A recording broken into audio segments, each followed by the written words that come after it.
Hi, I'm Alfred Bundy. Welcome to this special edition of Meet the Leaders. We're here at the New Jersey State House talking to state legislators on this very busy day in Trenton. Joining me now is our special guest, Assemblywoman Shanique Speight. How you doing? I'm doing okay. Crazy day, 167 bills you're looking at today. Why so many bills? Because that's the state of New Jersey. That's how we operate. And we're trying to get a budget passed as well. So I think that we're going to move forward. And 4 of the bills out of that 167 is mine. So, let's talk about what things you want to make sure stays in that budget. Just a couple. We added in there $9 million for child care, our arts program, housing. Tell me what the child care dollars will be going towards. Well, one of the things that being that minimum wage is going up, so they have to make sure they allocate more funding to different child care centers so that they'll be able to meet that minimum wage quota. The criteria quota. And let me ask you another thing too. That I heard that there was money in there for women's health care centers, and somehow or another that got moved around. I can't tell you exactly what happened with that. But you still got a chance to pass it, but it's just you got to go about it a different way. Exactly. All right. Certainly, we're worried about what's going on with drug addiction, the opioid crisis, fentanyl, which is knocking people out and killing them right away.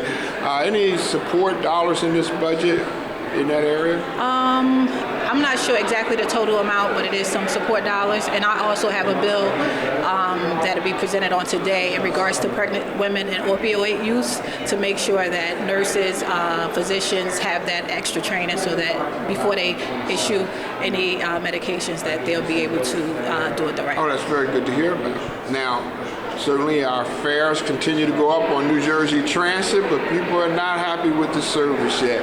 Dollars in this budget to improve, help, change New Jersey Transit, because the transit situation is still a great concern. It is. I'm going to just have to leave certain questions alone until we figure out what we're going to do in here today. So just, keep your fingers crossed. Okay. All right. Now, let's talk about what happens in there. You're going to vote down, you go to the governor, the budget. Yes. Certainly, we hope that nothing helps or stops us from making sure that we keep the state open, because we don't want a government shutdown. But at the same time, who gets involved in the negotiations after that? Is it the Speaker of the Assembly, the Senate President with the governor, or what's the process? I would say our leadership gets involved in that, and we definitely support our leadership in the House. It seems like there's a lot of fighting going on among the party itself. Are you seeing that, or?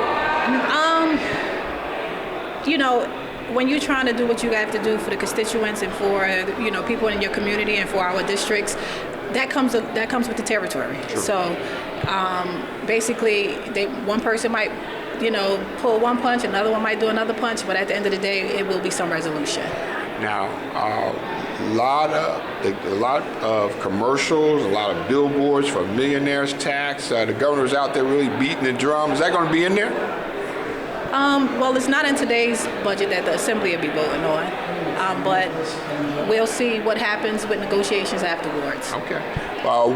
We, at the community college level, are all interested in what's going to happen with the community college opportunity grant dollars. Has that been put in this budget? Yes, it is put in the budget. Okay, and I understand they've been making some changes maybe to increase the level of income, exactly, to I believe 65,000, because at one point it was 45,000, so 65 now. Okay, That's a great thing. That's a good thing. One thing you want to make sure that stays in the budget, as far as you're concerned. One thing that must stay in this budget. Of course, women's health care. What is women's that? health care. Oh, the women's health care. Okay, yeah, great. Charity great. care. And it's so important. Definitely. We want to make sure we hear about bills that are important and significant that you've been working on. Share with us. Well, I have 4 bills that's up today that will be voted on. Hopefully I can get the support. One of them it's all VCCO bills. One of the bills is to make sure that it's diversity on the board. Another bill is also diversity on the VCCO board. Okay.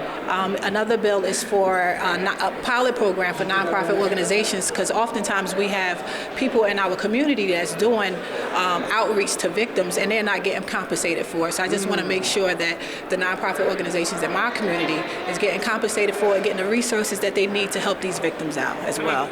And another Good one. idea. Oh, thank you so much. Another one is also to make sure that the police have the training when it comes to victims and making sure that they're not treating these victims like they're the ones that committed the crime against themselves. Okay. So. Anything else you want to add? No, that's about it. I'm just excited about these VCCO bills because these bills really impact my community, and I just want to make sure that victims in my community, get what is due to them. Listen now, we're not going to have a shutdown, are we? You never know, huh? You never know. When we're trying to get things right for our state, we got to do what we have to do to just make sure that our constituents are happy and the people that we're serving in our districts are happy. So I want to thank, we've been talking to Assemblywoman Speight here at the State House. Thank you for your service to New Jersey. you're welcome. Thank you so much.